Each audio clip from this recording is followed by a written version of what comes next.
इंदिरा शबनम इंदु इंदिरा पूनावाला पेश करे रही आहियां। मां पंहिंजी हिकिड़ी कहाणी रिश्ता पंहिंजे ई आवाज़ में पढ़ी रही आहियां। रिश्ता कहाणीअ जो नालो आहे रिश्ता। मां हिनखे ॾिसंदो ई रहियसि। छा पढ़ी रही हुई, मूंखे किथे होश।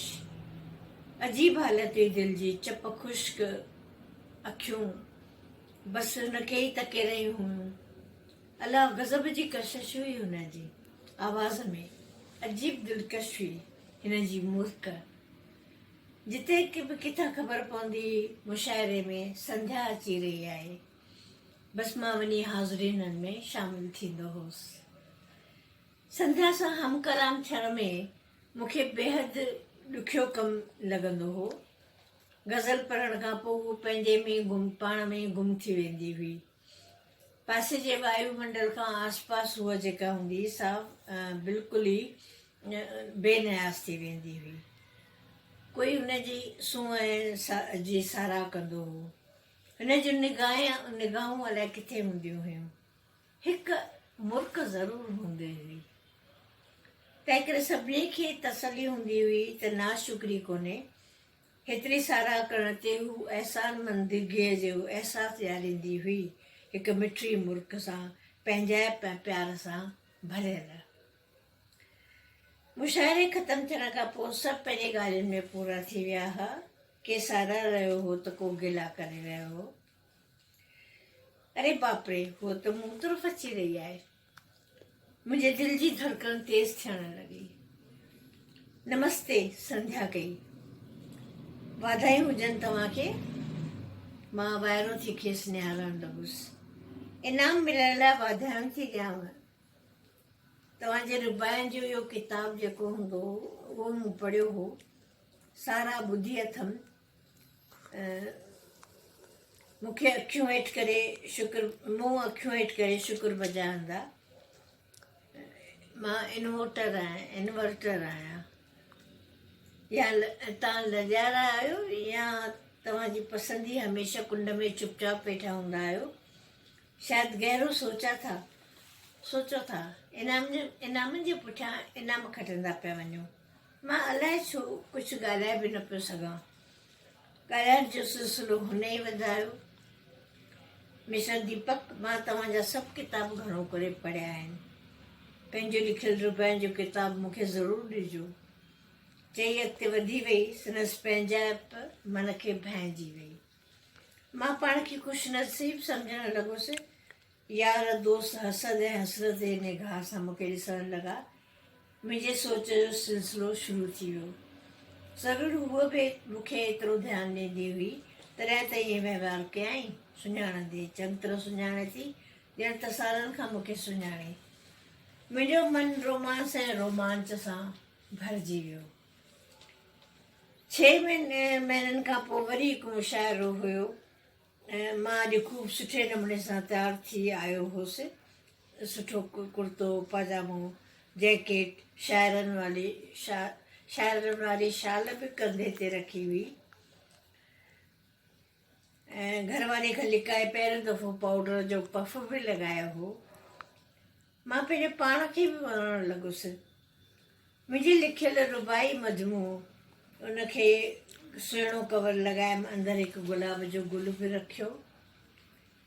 संध्या खे ॾियण जो हुयो। कीअं किताबु पेश कंदुसि, उनजी रहसिल बि आईने जे साम्हूं ख़ूब कई हुई ऐं हिकु मुर्क बि चपनि ते रखी जीअं मां सुंदर लॻा। चहिरे जा एक्सप्रेशन बि तमामु सुठा रखिया। मंच ते ॼण त संध्या छाई पई हुई। अॼु हूअ हिकु श्रृंगारित कविता तरन में ॻाए रही हुई। बरसाति ते लिखियलु हुई।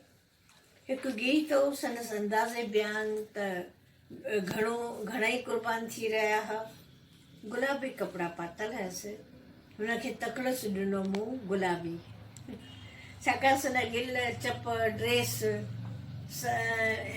तंहिंखां सवाइ हिकु गुलाब जो गुल बि हथ में हथि।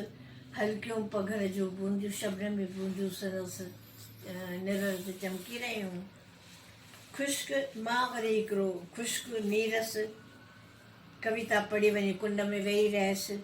मां लिखण में माहिर हुअसि, पर पढ़ण जो अंदाज़े बयानु मूंखे कोन ईंदो हो। जे ई मुशाइरो ख़तमु थियो, मां तमामु तकिड़ो भीड़ खे चीरींदो वञी गेट जे अॻियां बीठुमि ऐं दॿ झले बीठो मांसि, जितां उहा पक लंघंदी। मूं संध्या खे हलो चयो, हुन बि जवाबु ॾिनो। किताबु ॾींदे हिकदमि चयमि, हलो किथे चांहि पीऊं। संध्या थोरो ॼण त मुंहिंजी, पर पोइ हामी भरियाई। संदसि चहिरे ते गुलाल छांइजी वियो। हिकु विचोली होटल में मां अंदरि घिरयसि, हूअ बि आई। चांहि पीतीसीं। का बि विषय मूंखे ॻाल्हाइण लाइ सम्झ में न पई अचे। हू अलाए छो ख़ामोश हुई। मां संदसि झिरकीअ वारी चए मूंखे यादि हुई। चांहि जो सिलसिलो पूरो थियो। मां तव्हांखे घर छॾे सघां थो? छो न? हुन वराणियो। स्कूटर ते हूअ हमेशह वांगुरु गुमसुम वेठी हुई, पंहिंजो पाण में पूरी बिल्कुलु पाण खे सहेरे संभाले। कंहिं बि वक़्तु ब्रेक लॻाइण वक़्तु हूअ मूंखे चुंबड़ी कोन, पर पाण खे संभाले पे वरिताई। मूंखे त ईअं लॻो त हूअ बेजान बुत आहे छा। ख़ैर, मूं ई ॻाल्हाइणु शुरू कयो। कीअं लॻो मुशाइरो? हूअ पंहिंजो रायो ॿुधाईंदी रही। मां संदसि आवाज़ जे जादू में खोइजी वियसि। संदसि घर वेझो अची रहियो हो। हिन चयो, मां खेसि परखण लाइ चयो, तव्हांखे लाहियां या घर ताईं छॾियां? तव्हांजे घर वारनि जो सुभाउ त मूंखे ख़बर न आहे, तव्हां ॿुधायो। हिन बहादुरी ऐं बेबाकीअ सां चयो, असुलु घर हेठां वञी हलो ऐं घर में छॾियो। छा घर मां हिकु चांहि जो कोप बि न पीअंदा? मां मन में खगियूं हणणु लॻुसि। मुंहिंजी हिमत वधी वई। लहण वक़्तु खेसि भुणकंदे चयमि, तव्हां नहायत ख़ूबसूरत आहियो। हुन मुस्कुरायो ऐं थैंक्स मुंहिंजी ॻाल्हि बदिलाईंदे चयईं, घर हलो, मुंहिंजे घर वारा तव्हां सां गॾु ई तमामु घणो ख़ुशि थींदा। मूं हल्को टैग ॾींदे चयो, ॿिए दफ़े ज़रूरु ईंदुसि। हिकु ॿिनि महीननि खां पोइ मां पंहिंजे उनजे शहर लाइ रवानो थी वियुसि। हिकु ॿिनि ॾींहंनि खां पोइ मां पंहिंजे शहर में रवानो थी वियुसि ऐं ख़्यालनि ऐं ख़्वाबनि में सिर्फ़ु संध्या हुई। 10 ॾींहंनि खां पोइ टपाल में हिकु वॾो रंगीन लिफ़ाफ़ो आयो। हथ में खयमि, वज़नदार हो, रंगीन ख़ूबसूरत लिफ़ाफ़ो। एड्रेस बि सुहिणी लिखियलु, हैंडराइटिंग सुञाणे वियुसि जा संध्या जी हुई। मेज़ ते वेठुसि, दर ॿिए करे छॾियमि। लिफ़ाफ़े खोलण सां हिकु निहायती सुंदर रंग जा पना 8-10 निकिरी आया। अखर सुहिणा न हुआ, पर अंदरि ॻाल्हियूं ऐं अहवाल निहायत दिलकश ऐं ख़ूबसूरत हो। मुंहिंजे लिखिड़ियुनि ते संदसि तासरात हुआ। चहिरो अखियुनि अॻियां पियो फिरियो। संदसि मिटियूं लातियूं, संदसि सारा। हिकु हिकु लफ़्ज़ हिन पढ़ियो। हुन पंहिंजे किताब सां सरगोशियूं कयूं ॼण त मुंहिंजी ॿोली बेहदि वणे हसि। गज़ल नज़म यादि करणु लॻी आहे। हिकु कलाकार खे ॿियो छा घुरिजे जो ॿियो कलाकार संदसि पसंदीअ बदिरां चाहक बणिजी पवे। मां पाण खे अॻे खां वधीक बहितरीनु साहित्यकार सम्झणु लॻुसि। हिन लिखियो, उथंदे वेहंदे ॼण त तव्हांजी तात आहे। हिन पासे अचो त कंहिं कम सांगे त मुंहिंजे घर में ज़रूरु पेर पाइजो ऐं कंहिं किताब बि आणिजो।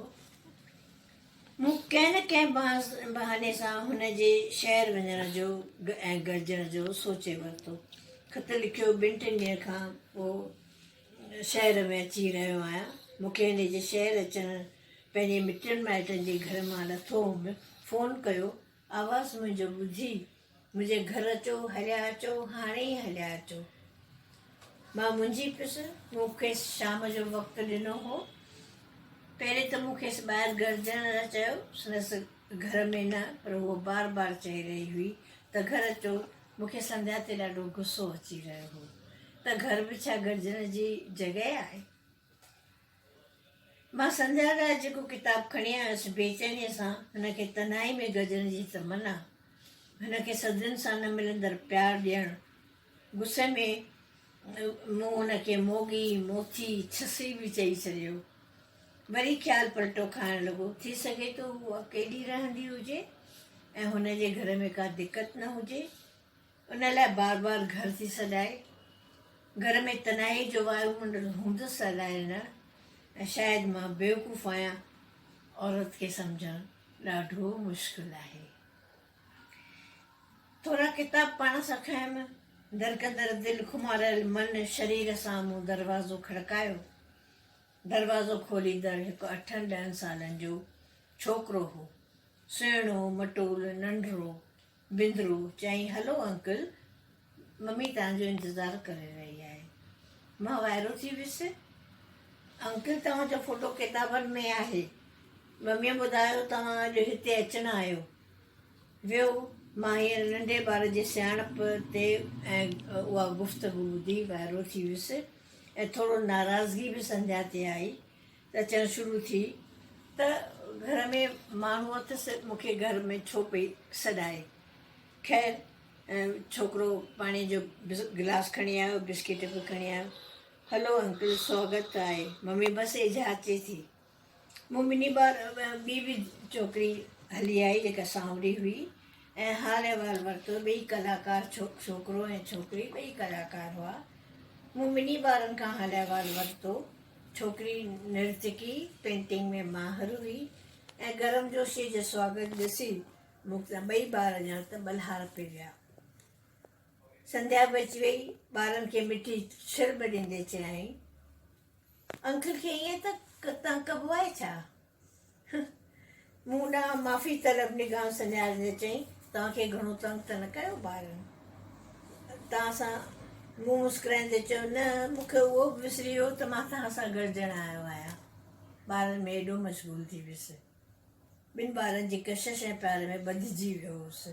शायदि परमात्मा हिननि जो वार विंगो न करे। हिन अहसानमंदी जे नज़र सां मूंखे ॾिठो ऐं चई, हाणे असांखे असुलु डिस्टर्ब न कबो। तव्हांजो अंकल बि तमामु घणो कमु अथमि। ॿई कमरे में 1 मिंट लाइ हलिया विया ऐं चंद मिंटनि में ॿई ॿार घर मां रवाना थियणु लॻा। चङो मम्मी, हुते गॾिजंदासीं, चई बाय बाय करे हलिया विया। कमरे में सांति थी वई। सॼे घर में असां ॿई अकेला हुआसीं। हाणे मुंहिंजो वरी ध्यानु वञी हिन में खपियो। हिन दस्तूरी हाल अहिवाल पुछियो पोइ चई, हलो त मां तव्हांखे पंहिंजो घरु ॾेखारियां। मूंखे किताबनि जी लाइब्रेरी, मां फलाणी रचना लिखी, हीअ मुंहिंजो किताबनि जी लाइब्रेरी आहे, फलाणी रचना हिते लिखी हुयमि, मूंखे हीअ मुजस्मो वणंदो आहे, हीअ मुंहिंजी सितार आहे, हीअ मुंहिंजो हारमोनियम आहे। पोइ ॿारनि वांगुरु खिलणु लॻी। संदसि हथ बिल्कुलु मुंहिंजे हथ जे वेझो हुआ। उहा समूरी मुंहिंजे बिल्कुलु वेझो हुई। मूं संदसि हथ पकिड़े वरितो। तमामु नंढड़ा, कोमल ऐं सुंदर आहे। तमामु सुंदर हथ आहिनि तव्हांजा। घर जो कमु करण खां पोइ खुहिरा न थिया आहिनि। हिन मुंहिंजो नरमाई सां पंहिंजो हथु छॾाए वरितो। चई, तव्हां हाल में वियो, चांहि ठाहे अचां थी। हाल में विहारे हिकु फाइल मुंहिंजे करे वई। मां थोरो निराश थियसि त हीअ त छुअण बि कोन थी ॾिए पई। ख़ैर, मुंहिंजो समूरो ध्यानु संदसि आहट, शरीर जे वर वकरनि, सुहिणनि पेरनि, कुमारल अखियूं, मदोश कंदड़ आवाज़ ते अटकियल संदसि ॾिनल फाइल खुलण ते बि दिलि न पई थिए। उहा चांहि खणी आई, भरिसां वेहंदे चई, कीअं लॻियूं मुंहिंजियूं रचनाऊं? मूं हिकु नज़म ॾेखारींदे चयो, हीअ पढ़ी ॿुधाए। हुन पढ़णु शुरू कयो ऐं पंहिंजे आवाज़ में ऐं पंहिंजे पाण में ई पूरी हुई ऐं मां संदसि शरीर जी खुशबू मूंखे बावणो बनाए छॾियो ऐं मुंहिंजो हथ खॼिया खिस भाकुर में भरण लाइ। छलांग लॻाए परे अची बीठी। मां आज़ू निज़ारियूं करणु लॻुसि। मां तोखे बेहदि प्यारु कंदो आहियां संध्या। गुज़िरियल 4-5 सालनि खां तूं बेहदि मूंखे चाहींदी आहीं, मन सां, आत्मा सां गॾियल आहीं, बाक़ी शरीर जी दूरी छो? हिन आङुर जो इशारो कंदे चयो, मां तव्हांजियूं ॿरंदड़ टांडनि जा ॿरंदड़ अखियुनि सां चयो, ख़बरदार जो अॻिते वधिया आहियो। मां तव्हांजी रचनाउनि लिखियुनि ऐं उन्हनि जी पोस्टूं जेके आहिनि उनखे ई खलकियल किरदारनि खे ई तमामु घणो प्यारु कंदी आहियां ऐं हिकु लेखक ॿिए सां बि पंहिंजूं ॻाल्हियूं वंडे सघे थो। इन ख़्याल सां मन जो रिश्तो आहे। दोस्ती साहिर छा सिर्फ़ु हमजन्स में थींदी आहे छा? स्त्री पुरुष जे विच में ख़्यालनि जा रिश्ता मुमकिन न आहिनि। स्त्री छा सिर्फ़ु हिकु शरीर आहे? मूं होश विञाए छॾिया, हवासन मुंहिंजो अकुल ऐं ज़मीर खसे वरितो। शरीर खां सवाइ कहिड़ो प्यार? तो चओ त तूं मूंखे भाईंदी आहीं, घर में घड़ी घड़ी सॾाए रही हुई आहे, छो अकेलाइप में गॾियां? शर्म न कर, मिखर बि न कर। केस मां छिकण लॻुसि। हिन मूंखे ज़ोर सां धिको ॾिनो, पाण छॾाए परे थी बीठी। हथ में हिकु वज़नदार ॻोरो पेपर वेट खणी वरिताई ऐं उलारंदे चयईं, हाणे नज़दीक आया त मां तव्हांजो खून करे छॾींदसि। असां ॿई सहकी रहियासीं। संदसि इहा धमकी ऐं साक्षात दुर्गा जहिड़ो भयानक रूप हथ में पेपर वेट ॾिसी मां दहिरजी वियुसि। चुप करे हारायल मां वेही रहियसि। हथ में संदसि पेपर वेट हुयो, पर ॿिए हथ सां हिन गिलास जा पाणी भरिया हिकु मूंखे ॾिनो, हिकु पाण सोफ़ा ते टेक ॾे वेही रही। मुंहिंजे अहिड़े नीच हालत ते बि संदसि महिमान नवाज़ी ऐं मन जा संस्कार ॾिसी मां मन में शर्मिंदो थियुसि। सेकियल साहनि खां सन्नाटो, उहो बि हल्का हल्का ढुक पाणीअ जा पी रही हुई। मां बि ओस्तो दर खड़को, मां बि तमामु मुंझलुसि। ओस्तो दर खड़कियो, संदा पंहिंजा वार ठीकु कया, पंहिंजे भाव बदिलण जी कोशिशि कई। दरवाज़ो खोलियो। हिकु डिघो सांवरो विचोले कद जो हिकिड़ो पुरुष अंदरि दाख़िल थियो। हीउ मुंहिंजो मिस्टर आहे ऐं मुंहिंजी पत्नी संध्या तव्हांखे लिखण जी प्रस्तार आहे। मूंखे बि तव्हांजी ॿ टे कहाणियूं पढ़ी ॿुधायूं अथसि। वाह साहिबु, मज़ो अची वियो तव्हां सां गॾिजी। बीवी जी, देरि त न थी? ॾिसो, पूरे 2-2.5 कलाक खां पोइ अॻु ई दुकानु बंदि करे बंदो हाज़ुर थियो आहे तव्हांखे हिन शहर खे घुमाइण लाइ। होम मिनिस्टर जो ऑर्डर जो हुयो। कीअं टारबो? मुस्कुराईंदे, हथ मिलाईंदे मूंसां मुस्कुराईंदे पत्नीअ ॾे निहारियो। मां पंहिंजो ज़ख़्मियल ज़मीर तरफ़ंदड़ अहम ऐं साफ़ दिलि संध्या जे पतीअ खे निहारणु लॻुसि। संध्या अंदरि तयारु थियण लॻी, हली वई। संध्या जे घोट साराईंदे चयो, साईं, तव्हांजा किरदार ऐं तव्हांजी कहाणियुनि में जे खिलकींदा आहियो, तमामु महान आम माण्हुनि जा किरदार हूंदा आहिनि। मूं कंध सां हा कई। मुंहिंजी नई कहाणीअ जी नायका त संध्या हुई। संध्या जे बारे में सोचणु लॻुसि। हिन जी महानता ऐं मूं में संदसि महानता जी भावना भरे छॾियो, मूं में अज़मत जो अहसासु भरे छॾियो। नमस्ते।